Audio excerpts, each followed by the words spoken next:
The sudden eruption of the Etna volcano for this year actually is the biggest so far, has caused a lot of disruption in the daily life, including the closure of the main airport of the Sicily.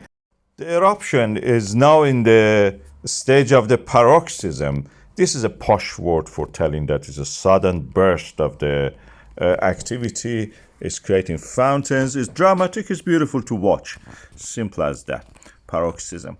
And as you can see, it is quite beautiful. As you can see from a distance, it's beautiful. If you can go there with a ship or go to another part of the Sicily in another airport, not Catania airport, you may reach there. The amount of the sulfur dioxide is minuscule compared to what you see from the Arab Gulf countries like Saudi Arabia and Iraq or Kuwait. But it's enough to close the airports, the amount of the ash actually released by this volcanism.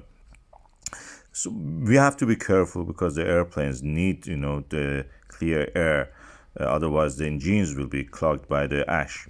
The beautiful scenery of this can be viewed also. We will report it for you and keep you up to date on that.